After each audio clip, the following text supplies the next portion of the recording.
Ces faux pasteurs, comme je l'ai toujours dit, sont des criminels en bande organisée. C'est la criminalité en bande organisée. C'est des oiseaux d'un même plumage qui volent ensemble. Des oiseaux d'un même plumage qui volent ensemble. C'est la criminalité et la sorcellerie et le vampirisme évangélique en bande organisée. Ils volent ensemble, ils font des mauvaises choses. Voilà un pasteur comme Maslow Tchinassi qui vient de sacrifier sa femme. À peine 3 mois a-t-il sacrifié sa femme par la charcuterie esthétique en Turquie.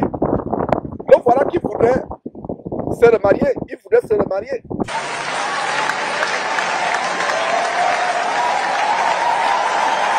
Mais moi, les veufs de l'île ne sont pas venus me visiter. Parce qu'il n'y a pas un département. Pourquoi? Parce qu'on pense les hommes sont forts. C'est faux, on est plus faible que vous. Remarquez quand un homme, sa femme meurt, il se remarie vite. Une année, 2 ans, 3 ans, 4 ans, d'autres même 6 mois, d'autres 3 mois. Nana ebinante.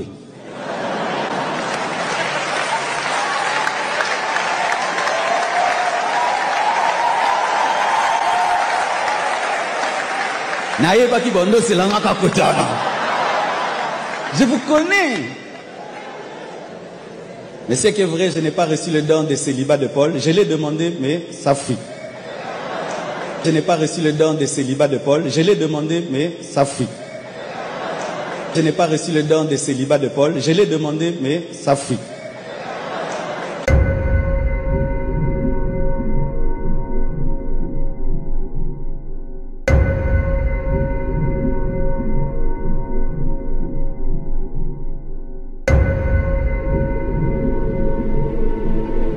Je n'ai pas reçu le don de célibat de Paul. Je l'ai demandé, mais ça fuit. On continue, on continue. Les gens de polémique, vous avez pris déjà. Faites-en ce que vous voulez. Et comme je vous l'ai toujours dit, mes frères et sœurs, ces pasteurs sont des véritables criminels. Ils sont sans cœur. L'église soi-disant compassion de Maslow Tchinassi. Quelle compassion? Tu fais tuer ta femme parce que tu voulais qu'elle ait un derrière imposant, qu'elle ait les courbes de Beyoncé ou de Rihanna. Tu la mets en Turquie pour se faire charcuter. En fait, c'est un plan pour la sacrifier. Et voilà comment, moins de 3 mois, tu veux déjà te remarier. Si un pasteur ne peut pas attendre 3 mois, attendre 1 an, ce n'est pas mauvais pour un homme de se remarier quand sa femme est décédée. Mais je pense particulièrement que si un homme veut servir le Seigneur, véritablement, comme l'apôtre Paul, si sa femme décède, cet homme doit rester sans se marier. Alors, voilà un homme, Maryse, qui à peine perd sa femme, veut se remarier. Ça veut dire quoi? Ça veut dire que cet homme est un pervers sexuel.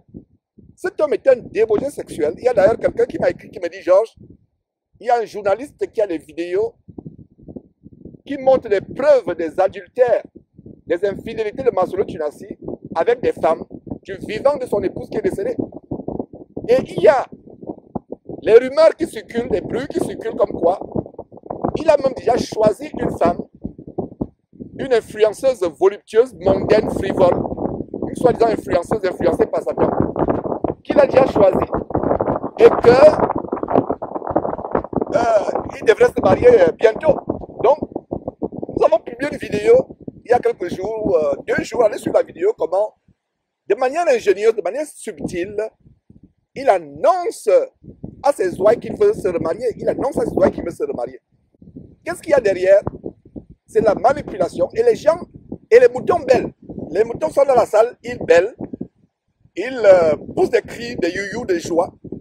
On vous truande, on vous escroque, on vous amène en enfer et vous continuez à pousser des cris de joie, des cris de you. Et à l'église, il faut voir les gens crier. C'est comme si les gens n'ont plus de cerveau à l'église. Et à l'église, il faut voir les gens crier. C'est comme si les gens n'ont plus de cerveau à l'église. Une fois qu'on rentre à l'église, on ne réfléchit plus. C'est comme si le pasteur, il cause directement avec Dieu. Pourtant, lui-même, il est perdu. Chers chrétiens de toutes les églises, vous êtes en train de vous perdre. Et vous allez mal le regretter.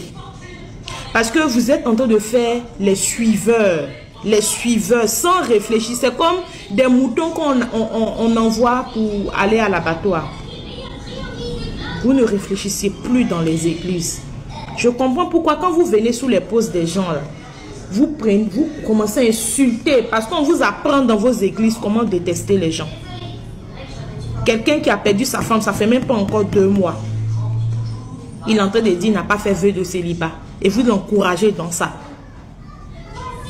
Parce que pour vous, là, il cause directement avec Dieu. Continuez à suivre sans toutefois réfléchir. Vous allez voir vos vies se détériorer comme ça, de jour en jour. Vous qui aimez suivre les gens, comme si vous étiez des personnes qu'on envoie à l'abattoir. En tant que femme et en tant que mère, j'ai eu un pincement au cœur en entendant un homme qui vient à peine d'enterrer sa femme. Je pense pas que ça vaut déjà 4 mois, je pense peut-être 3 ou 4. Parler déjà de remariage à l'église avec tous les fidèles qui criaient « wow ». Et pourtant, cette femme-là, vous l'appeliez maman. C'était une sœur. J'ai pas trouvé ça approprié de parler de remariage maintenant. Quelqu'un vient vous annoncer une abomination. Un pasteur. Le corps de sa femme n'a pas encore pourri. Le corps de sa femme n'a même pas encore pourri dans le sol. Que ce faux pasteur veut se remarier. Le corps n'est même pas encore en décomposition totale. C'est terrible. Et voilà des femmes qui viennent sur les réseaux sociaux dire que si c'est comme ça que les hommes se comportent, c'est pas normal pour une femme de se sacrifier pour son mari. Parce que voilà comment les hommes se comportent. Et imaginez-vous que ce soit lui qui était parti avant sa femme. Imaginez-vous Maman Blanche prendre le micro pour dire comme ça que après 3 mois ou 4 mois pour dire que moi je n'ai pas reçu le don du célibat, je vais me remarier très. Je la vois tellement mal en train de le faire que j'ai été choquée du fait de le voir lui en train de parler de remariage maintenant. Ce n'est pas un péché, mais moi en tant que femme, en tant que maman, j'ai été touchée. Et j'ai compris qu'une femme ne doit pas sacrifier sa vie pour un homme. Et j'ai compris qu'une femme ne doit pas sacrifier sa vie pour un homme. Et j'ai compris qu'une femme ne doit pas sacrifier sa vie pour un homme.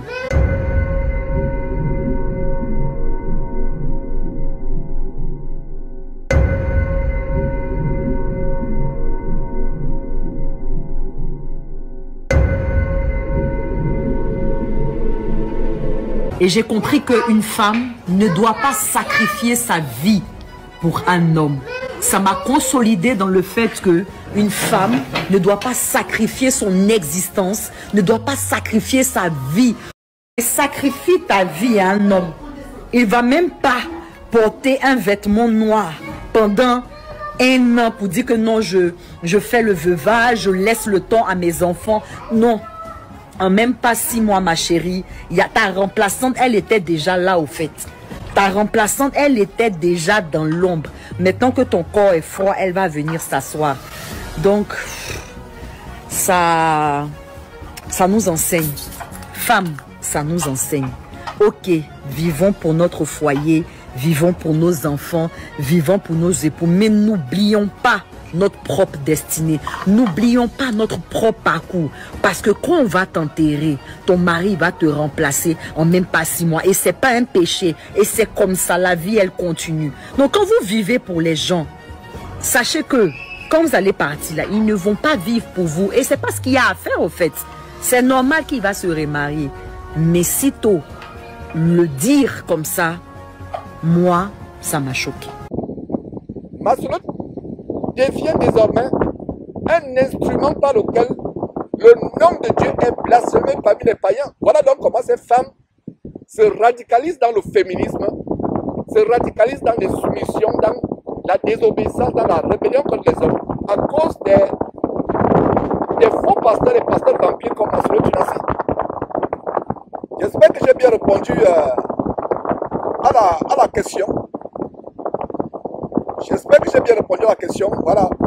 J'espère que je veux. Voilà, Marie qui dit, je comprends votre sujet de travail. Je vous parle de Marcel Kwameneng, ami de Tunasi. Je vous assure, déjà un homme qui a les titres devant son nom tels que révérend, apôtre, des titres ronflants. J'espère que vous me comprenez. Je fais l'effort de parler posément, malgré ce vent qui nous perturbe. J'espère que vous me comprenez parfaitement. Je vous assure que un homme qui fonde son soi-disant bâtiment, nous avons un seul fondateur de l'église qui est Jésus-Christ. Ces hommes sont des bandits, c'est des escrocs, c'est des chômeurs de luxe. Nous ne pouvons pas avoir un travail, nous ne pouvons pas avoir des revenus. Ils s'infiltrent, pasteur, pour gruger les gens, pour les entraîner en enfer. Vraiment, c'est terrible. Ces personnes qui se provisent pasteurs, qui n'ont rien à faire, des chômeurs, des parasites qui n'ont pas de boulot. Un homme de Dieu doit avoir un boulot. Moi, j'ai mon boulot. Je ne vis pas aux dépens de ce ministère. J'ai mon boulot pour prendre soin de ma famille. Ces pasteurs, prophètes, auto-inspirés, qui veulent faire des commentaires stupides, des commentaires idiots, au bas de nos vidéos, c'est des personnes qui n'ont pas l'amour pour les âmes. Ils vous voient comme un morceau de pain. Donc la bande à Marcelo Tunasi, Ivan Castanou, Kangoka, Christy Koumana, c'est des oiseaux de même plumage. C'est des bandits.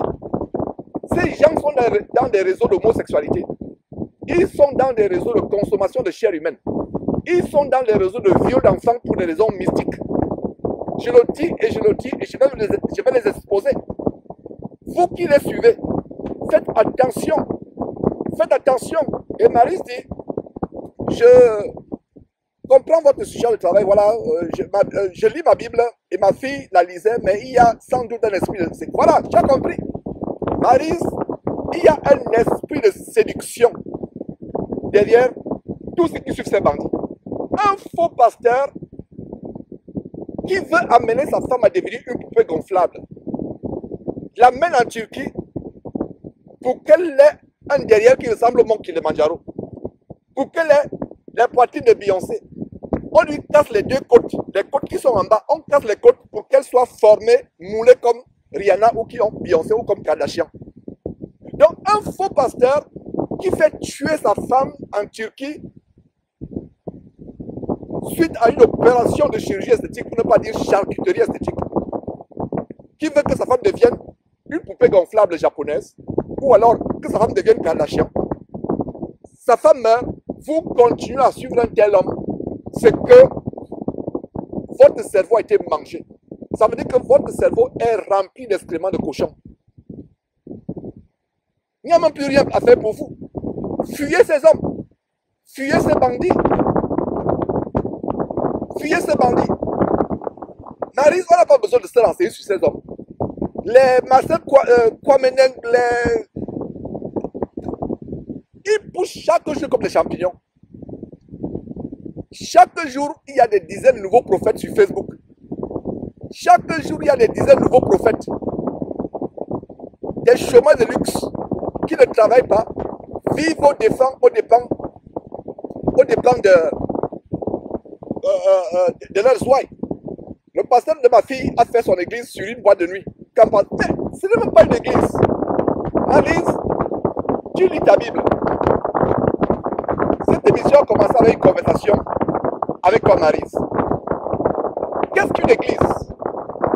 Si tu lis ta Bible, l'église n'est pas un bâtiment. L'église n'a pas un nom. Si quelqu'un construit une église, c'est un temple de Baal, c'est un temple de Mammon. Aucun homme dans la Bible, aucun disciple de Jésus-Christ n'a construit une église physique. Il n'y a pas d'église physique. L'église n'est pas physique, l'église c'est là où deux ou trois se rassemblent. Le vent devient de plus en plus fort, j'espère que vous me comprenez. Et Marise, ce que je comprends n'est pas important. Parce que Marise a dit, qu'en pensez-vous? En passant, il faut me tutoyer. Parce que si nous ne voyons pas Dieu quand nous prions, qu'on va vous voyez un mortel comme moi, je sais que c'est des règles de politesse de la langue française, mais moi, il faut dire tu. Alors, ce que je pense, Marie, ce n'est pas important. Ce qui est important, c'est ce que Dieu pense dans sa Bible, dans sa parole. La Bible, la merveilleuse parole de Dieu. Donc, ce que je pense n'est pas important. C'est ce que Dieu pense qui est important. Nous devons aller dans la Bible, dans la parole de Dieu. Donner ce que la parole de Dieu nous dit. Enseigner ce que la parole de Dieu nous dit. Aucun disciple du Seigneur Jésus-Christ n'a construit l'église. Les gens vont me dire, mais il y avait un temple dans lequel Jésus entrait. Ce temple a été construit pour qui? Pour des chrétiens ou pour les gens de la religion judaïste ou judaïsante ou juive. Le temple était pour les juifs. Et Jésus-Christ a dit, détruisez ce temple, en 3 jours je le rebâtirai. Il parlait du temple de son corps. Et nous formons le corps de Christ aujourd'hui. Le corps de Christ, c'est là où deux ou trois sont assemblés. C'est ça le corps de Christ. Et nous sommes le temple. Quelqu'un fait une église. Ils disent même qu'ils sont fondateurs. Fondateurs de quoi? Le seul fondateur de notre église, c'est Jésus-Christ. Vous les entendez? Fondateur de ceci, fondateur de cela. Fondateur de ceci, fondateur de cela. Fondateur de ceci, fondateur de cela. Mais c'est terrible. Le seul fondateur, c'est Jésus-Christ. Vous entendez?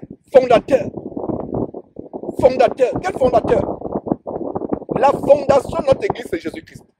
Un pasteur qui dit qu'il est fondateur de telle ou telle église, non seulement c'est un blasphème qui amène à l'enfer, il se prend pour Dieu, il se prend pour Jésus-Christ. Le Fils de Dieu, Jésus-Christ, est le seul chef, le seul fondateur de notre église. Voilà ce que je vais enseigner et que je continuerai à enseigner. C'est normal que tu sois outré, Maryse, et tous ceux qui m'écoutaient. C'est normal parce que ces faux pasteurs sont des bandits. Comme Véronique Lubangi qui écrit, Maslow Chinasi n'est autre qu'un faux pasteur. Pire encore, Véronique, Maslow Chinasi, c'est un sorcier. C'est un franc-maçon, lui-même il a reconnu. C'est un bandit, c'est un sorcier. C'est les gens qui doivent violer les enfants, boire le sang humain, manger la chair humaine, faire la sodomie, se faire sodomiser pour avoir ce soi-disant pouvoir. Il n'est pas seul, il y a Ivan Kassanou, Yves Kassanou, Kid du commandant de Kamouka, Mamadou Karambiri, le PD homosexuel Joël Tatou. Ils sont nombreux. Les Kalambaï, Moïse Mbié, c'est des sorciers, c'est des oiseaux de même plumage qui volent ensemble. C'est les oiseaux de même plumage qui volent ensemble. Vous devez les fuir plus que la mort. Vous devez les fuir plus que la mort.